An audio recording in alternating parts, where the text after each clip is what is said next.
Қытай басшысы Си Цзиньпиннің орталық Азияға, яғни Қазақстанға қорғаушы болғысы келетіндігі, Қазақстанды сыртынан меншіктеніп, енді сенің қорғаушы құдайың мен боламын деген мәндегі сөзді ресми ашық айтқандығы туралы сөйлеген болатынбыз. Қазақ қорғауға мұқтаж беді. Си Цзиньпин бізді кімнен қорғамақшы? Путиннен қорғамақшы ма? Ендеше бұл сұмырайдың ар жағында қандай ниет жатыр? Арыстаннан құтылып, жолбарысқа тұтыламыз ба? Мынау аталмыш біздің сұмырайлардың ендігі қазаққа көрсететін қорлығы Қытай арқылы болмақшы ма? Қаңтарда қанды қырғын жасаған зұлым билік енді зұлым Қытайдың зұлымдығы менен қазақты онан арман қақсата түспекші болып отыр ма? Ал бұл кешегі лекциямыздағы сөзіміз еді. Бұны енді қайталамаймыз. Оның алдыңғы күнгі лекциямызда да басқаша осы туралы бір ақпараттарды айтқанбыз. Бүгін сол Қытай мен Орыстың ортасындағы Шанхай ынтымақтастық ұйымының жиналысына қатысты айта отырып, әрі Америкаға қарсы одақ бола отырып, осы екі империя бірімен бірі енді ұстаса бастағандай. Әсіресе Қазақстанда енді екеуі ресми түрде Қазақстанның билігінің, яғни мынау Құлғұтанның тұқымдары билеп отырған Қазақстандағы кешегі Орыстың КГБ-ның фильтрінен шыққан сұмырай ұрығары қарақшылардың енді Қытайға қарай жалт беріп бұрылып, енді сол Орыс құлдықтан Қытай құлдыққа ауысқалы тұрған осы бір өтіспелі кезеңінде Орыс пен Қытайдың ортасында кәдімгідей Орта Азияға талас болғандығының бір белгісі біздің ендігі әңгімемізден білінеді. Ал бізбен бірге бол, сөзімізді тыңдаңыздар, бөлісіңіздер, таратыңыздар. Мынау өткенде бір лекциямызды айтқан болатынбыз. Қытайдың жаңағы Орысқа көмек беріп жатқандығын жасыруға, жабуға, мүмкіндігінше оны құпия ұстауға Қытай мүдделі болып тұрдағы, сол Қытайдың Орысқа көмектесіп жатқандығын әшкерелеуге, айтуға, соны дүниеге жеткізуге Орыс мүдделі болып тұр. Орыс Қытайдан көмек алуға мұқтаж болып тұр. Себебі Орыс дүниеде қазір жалғыз қалды. Оның сол қолдайтын бірнеше ыстан-пыстан деген сол Орыстың кезіндегі бодандары, құлдары ғана қалды дағы. Ал Қытай, Индия Орысты ашық қолдаудан қорқып отыр. Бірақ әсіресе Қытай ашық қолдамайын десе, Америка өзінде тығырыққа тіреп, бұрышқа тақап, Тайвань мәселесінде Қытайды қинап тұр. Сол мәселеге байланысты мынау сауда дағдарысы, экономикалық санкциялар, мынау тағы басқа да әңгімелер бойынша бұл Қытай менен Американың ортасындағы кәдімгі текетірес ол қатты жүріп жатыр. Енді осы мәселеге байланысты Қытай Американы кәдімгі жек көреді. Әсіресе Америкамен одақтастықтың аясы барған сайын тарылып келе жатыр. Осы тарылғанның үстіне тарылып, оған мынау Си Цзиньпиннің сұмырай саясаты бар. Енді бұлар қысқасы өздерінше Америкаға қарсы анти-америкалық альянс, анти-америкалық одақ құрғысы келеді.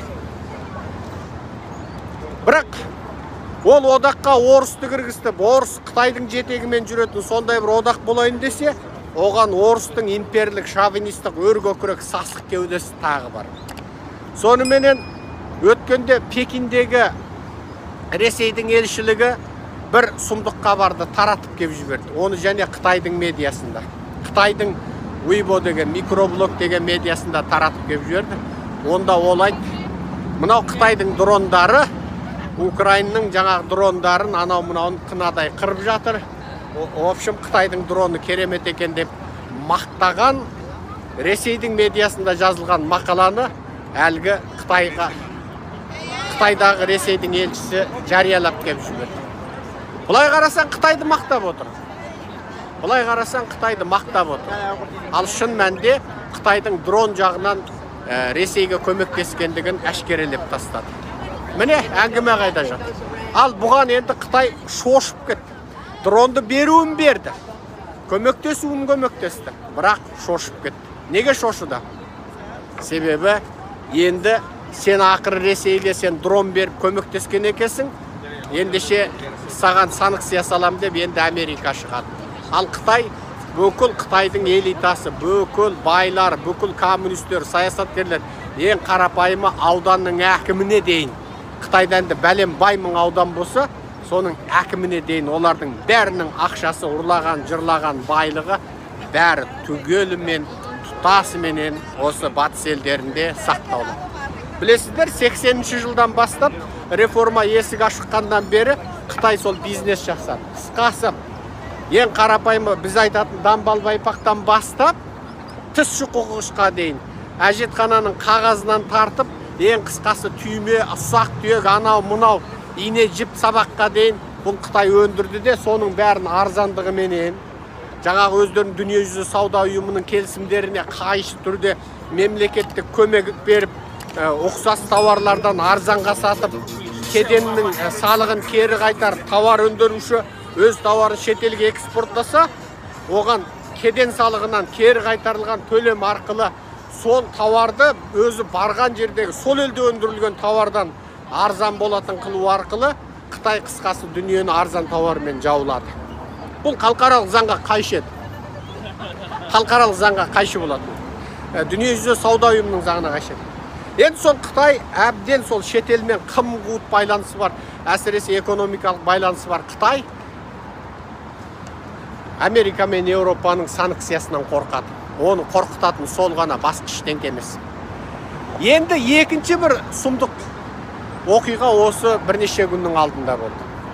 Екінші бір сұмдық оқиға. Ол қандай оқиға дейсіз ғой? Мынау Қытай компартиясындағы үлкен жетілік деген бар.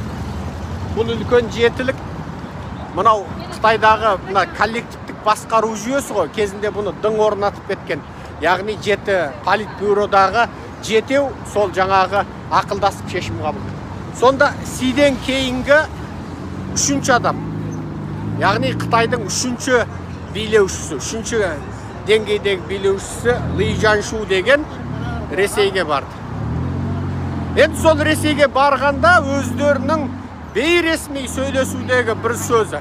Бұғанға дейін не Қытайдың бірінші басшысы, не екінші басшысы ешқайсысы айта алмаған, айтпаған, және айтудан қорқып отырған бейресми сөйлесудегі сөзді жаңағы Ли Жаншу айтып тастады. Айтып тастады. Енді бұл бір қызық құбылыс. Бұндай әңгімелер әдетте жарияланбау керек. Бірақ оны Ресей медиасы жариялап тастады. Бастысы Ли Жаншудың оны айтқанында емес, бастысы Ресейдің оны жариялауында болды. Яғни Ресей Қытайды сатты. Ресей Қытайды бұғанға дейін жасырын көмек беруден, немесе Қытай мәселесінде бейтарап қалудан бәрінен Ресей жаңа тойды.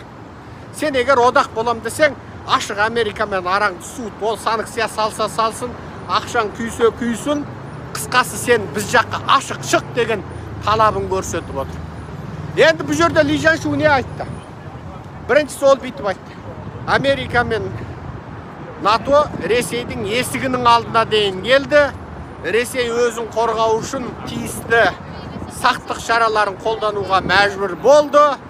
Біз оған түсіністікпен қараймыз. Біз Ресейдің саясатында жаңағы біз оған тиісті тыйын боламыз деді. Енді бұл жерде бұның қолданған сөзі әскери термин. Көп адам оны орыстардың өзі оны дұрыс түсінді ма мен білмеймін, бірақ бұл жерде ол айтқан цыйын деген сөз, ол біріншіден цы деген сөз, ескі Қытай термині цыйын деген сөз. Бұл цыйын деген сөздің жалпы мағынасы әскери одақтас жаумен соғысып жатқанда ортақ жауға ұқсамаған екі күш, екі ұқсамаған жерде, екі ұқсамаған бағытта әлгі ортақ жауға шабуылдау, немесе жауды жеңуге тырысу дегенді білдіреді. Мысалы, біреусі жаңағы жаудың анау арғы бетінен таудың арғы жағынан соғысқанда, біреусі мына жақтан жаудың артқы шебінен соғыс салу қысқасы жауды, ортақ жауды одақтасып отырып жеңу, ұқсамаған тұрғыда, ұқсамаған майданда соғыс ашу дегенді білдіреді. Міне бұл сыйын деген сөз. Бұл ескі Қытайдың өте ескі әскери термині, бұл ескі Қытайдың әскери жазбаларында болған дүние. Бұл әңгіме сонда тұр. Бұл жерде ц деген саясат деген сөз, ен деген жауап беру деген сөз, жалпы екі сөздің біріккендегі беретін ескі термин сондай. Ескі термин сондай.